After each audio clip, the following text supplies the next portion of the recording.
Some stories don't end with time. They only change their shape. Across different parts of the world, the same question kept echoing. Were these monsters ever really real? From ancient times to today, this fear has appeared in different forms across different countries. And today, we are going to go deep into those hidden secrets that time tried to erase, but could never fully hide. The Wendigo. Canada, deep inside the frozen forests of Canada, hunters once feared something far worse than wolves or starvation. They feared the Wendigo, a demonic half-beast creature said to appear during brutal winters when people became isolated from the world. Witnesses described an unnaturally tall figure standing silently between snow-covered trees. Its body looked thin and starving, but its strength was said to be terrifying. The legend claimed the Wendigo was once human, someone consumed by greed, hunger, and darkness until they transformed into something no longer human at all. And maybe that's what makes the story so disturbing. Because the real horror isn't the creature itself. It's the idea that a human being could become one. Old Canadian reports describe people hearing voices outside their cabins during snowstorms. Voices that sounded exactly like family members. But when the door opened, there was nothing there except snow and footprints leading back into the forest. The Chupacabra, Puerto Rico. In Puerto Rico, farmers began waking up to scenes that made no sense. Animals were being found dead overnight. No signs of struggle. No flesh missing. Only blood. Completely gone. People started blaming wild animals, until witnesses described something impossible. A creature with glowing red eyes, sharp claws, and spikes running down its back. They called it the Chupacabra, the blood-sucking creature. One farmer claimed he saw it standing near his goats late at night, not eating, not moving, just watching him. He described its eyes as almost human, cold, and intelligent. And then, without making a sound, it disappeared into the darkness. Weeks later, he abandoned the farm completely. Some say fear drove him away. Others believe he saw something he was never supposed to see. The Siguanaba, El Salvador. Along lonely roads in El Salvador, men traveling alone at night told stories about a woman standing near the trees. Beautiful, silent, sometimes crying softly for help. But according to legend, getting close to her was the last mistake many people ever made. Because the woman wasn't human. She was the Siguanaba, an evil, shape-shifting spirit that disguises itself to lure victims deeper into darkness. Witnesses claimed her face suddenly changed into something horrifying. Sunken eyes, twisted skin, and a scream so unnatural people froze in terror. But beneath the horror, the legend carried another message. Many believed she targeted selfish or cruel people specifically, almost like punishment, hiding behind beauty. And survivors often said the fear never truly left them, because long after the encounter ended, they still felt watched. La Llorona, Mexico. In Mexico, parents still warn their children never to go near rivers alone at night, especially if they hear crying. Because according to legend, the crying belongs to La Llorona, the ghostly woman who roams waterfront areas searching endlessly for her lost children. Witnesses describe hearing soft sobbing first, distant at first, then suddenly very close. Some reported seeing a pale woman dressed in white, standing beside rivers under moonlight. Others only heard screams filled with unbearable sadness. And maybe that's why the legend survived for so many generations. Because La Llorona doesn't feel like pure evil. She feels broken, like grief that became trapped between life and death. And sometimes, that's far more terrifying than monsters.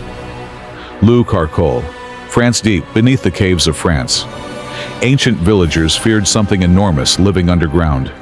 They called it Carolle, a giant snail-like serpent creature said to hide deep inside dark cave systems. According to legend, the creature left behind thick slime trails near cave entrances. Anyone who stepped too close became trapped, unable to escape. People disappeared near those mountains for years. Some blamed accidents. Others believed something ancient was waiting below the surface. Silent, patient, hungry, and the deeper explorers traveled into those caves. The stranger the sounds became. Like something massive, breathing in the darkness. Krampus, Germany. In Germany, winter legends once terrified children more than the darkness itself, because people believed something walked alongside St. Nicholas during snowy nights.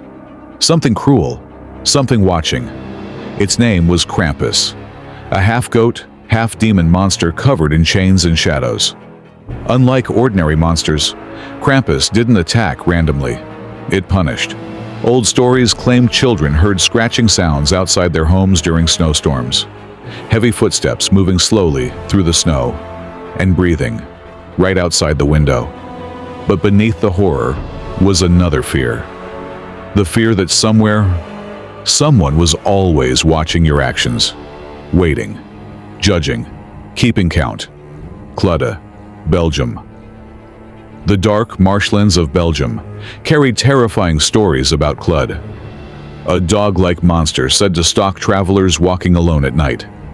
Witnesses described glowing eyes appearing near swamps before hearing chains dragging across the ground. Some believed Cluda could shapeshift into different forms.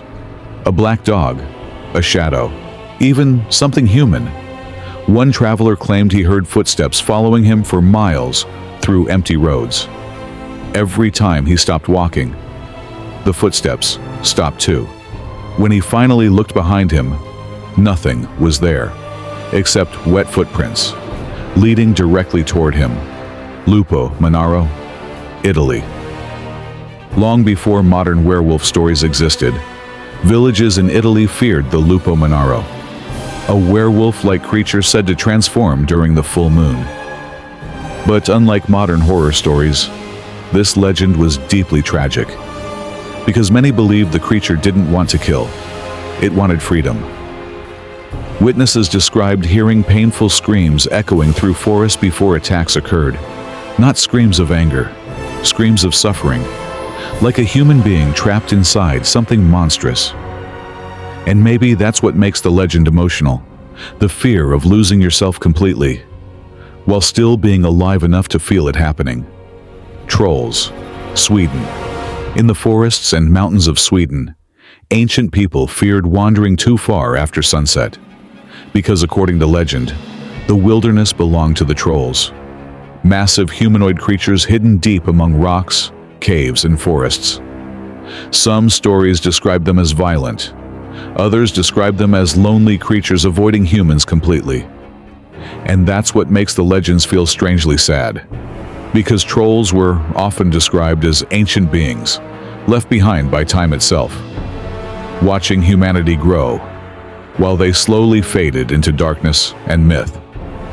But some hunters still claimed they saw giant figures standing motionless between trees at night, watching silently, before disappearing into the fog. Neki, Finland. Near the lakes of Finland, people once feared hearing music after dark, soft music, beautiful music, coming from the water itself. The sound was believed to belong to Neki, an evil water spirit said to lure people toward deep lakes before dragging them beneath the surface. Witnesses described seeing a lonely figure sitting near the water at night, completely still, playing music no one could explain. But what makes the story haunting isn't just the danger, it's the loneliness, because many legends describe Neki as something abandoned, something waiting endlessly beside the water, hoping someone will finally come close enough to hear its song. We call these stories myths, legends, folklore, but across different countries, across hundreds of years, people kept describing the same fear. Something watching from the darkness, something ancient, something not entirely human. And maybe the real reason these legends survived for so long is because somewhere deep down, people still wonder if they were ever truly fictional at all.